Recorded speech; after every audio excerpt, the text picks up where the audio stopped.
Assalamu alaikum ve rahmetullahi ve berekatuhu.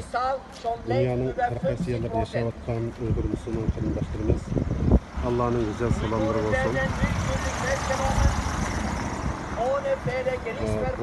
Bugün ۋەتنىمىز bo'lgan شەرقىي Türkistan'da Xitay tacavuzçılarının işgal qilgan bir günü. Dünyanın her qaysı yerlerde yaşayotgan şərqىy Türkistan'da qarindoshlarımızın musibet bir gün.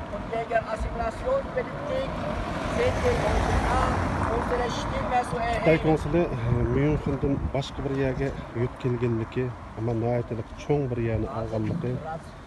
Bunu München'de turistlik teşkilat başlarımız, qarindoshlarımız şu yerge kelib Xitayning çoğ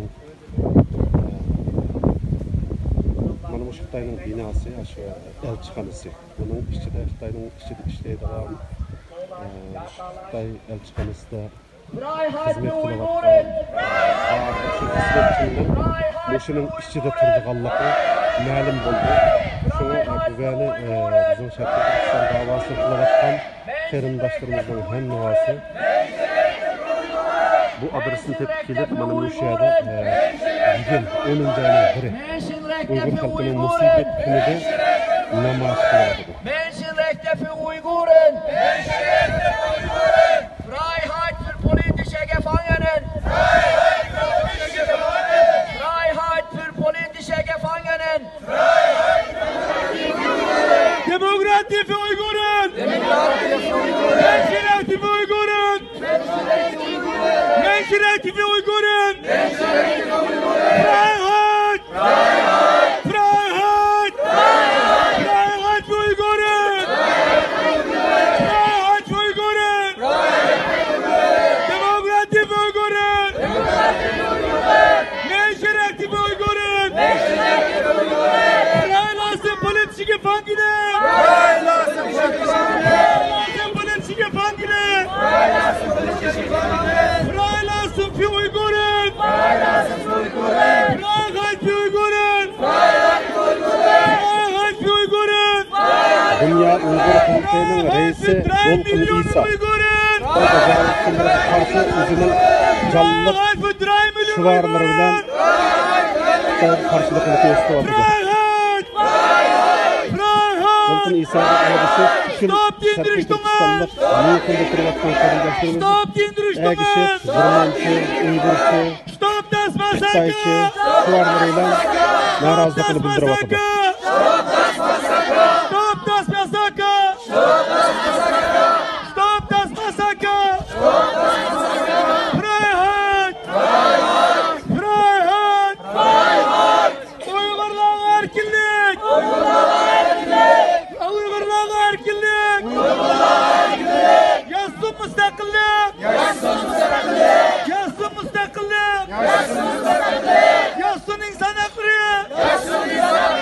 Yaşasın insan hakları! Yaşasın demokratiya! Yaşasın müstakillik! Devletimizin çıkıp gel! Devletimizin çıkıp gel!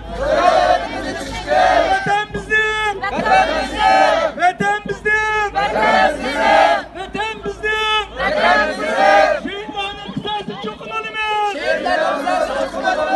Şehitlerin kısası çok umalımız!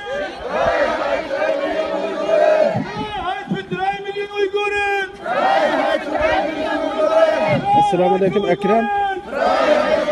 Siz şu Xitay elçixanasının bizlarga yetkilişiga qanday ko'z qaraysiz? O'shaning bir o'zingizning bir fikrlarini aytmoqchisiz. Xitay elçixanasının o'rni namayish qilishga qo'laysiz bir joy deydi. Xitay o'zining kuchiga tayinlab cho'ng bir yerni ishlatyapti. Ya'ni iqtisodiy kuchi bilan o'zininki kuch-quvvatini yangi bir binolarni silib. Ama nim bo'lsa Xitay bu haybati bilan dunyo jamoatini oldi olmaydi. Xitoyninki qanday bir hokimiyat bo'lgani butunlay kunga oshkorlanadi. Bu yana Xitayning Uyg'urlardan qo'rqib, yomon kichikroq qildi. Maningda endi u konsul bo'lgan bo'lsa, men bir elchixona deb ataladi. Buningda endi bu Xitoylarning butkul ishchida ishlaydigan ishchi xizmatchilarining oilliklari uyda baliqini başka yerden öy kiralab çıkamaydiganligi bu konsulning ishida turdiganligini angladik. Buningda sizning qanchalik xabaringiz bor? Bu shunday. Chunki Xitoy hokimiyati keyinchalik konsulxonasida kichikroq bir binoda u yerda o'zini mudofaa qilishim ta'sdi. Uning ustiga Germaniyadagi Uyg'urlarni o'ziga nisbatan ig'ir tahdid hisoblaydi. Hozir bu yerdagi cho'ng bir yerni setilib, uning mudofaasi kuchli bo'lgan bir qurilishni olib beribdi. Ham bu qurilishni o'zi Xitoy qurilish shirkatlari o'zi ishlabdi. Atroflarni butunlay mudofaa to'saqlari bilan to'sabdi. Ya'ni Xitoyninki yurkining qanchalik ekanligini buni ko'rib olgan bo'ladi. Rahmat sizga. Bugün Xitoy hukumati uchun bir bayram kuni. Xitoy tajovuzchilarining buningdan ilgirki konsuli bo'lgan bo'lsa, bu endi Myunxenda elchixona. Buningda butkul qurilishlarni Xitoyning o'zining ichidan adam ekkilib yasaganligi ham Germaniyadagi bir davlatda Xitoy o'zining kuchini ko'rsataman deb Uyg'urlarga zarba berishmi yoki Germaniyaga cho'ngchilik qilishmi yoki mening pulim bor Yevropadan yo Germaniyadan shunday yerdan setib ola olayman deb suri ko'rsatishmi. Buning hammasi Uyg'ur xalqi uchun qo'rqinchli emas. Xitoy tajovuzchilarining 1,5 milliard rupiyaning borligini bilamiz. Biz Uyg'ur xalqi 35 million bo'lsak, bu Xitoy tajovuzchilariga bosh egmaymiz. Xitoyning puli bo'lsa, Xitoyning kuchi bo'lsa, bizning iymonimiz va bizning Allohimiz bor.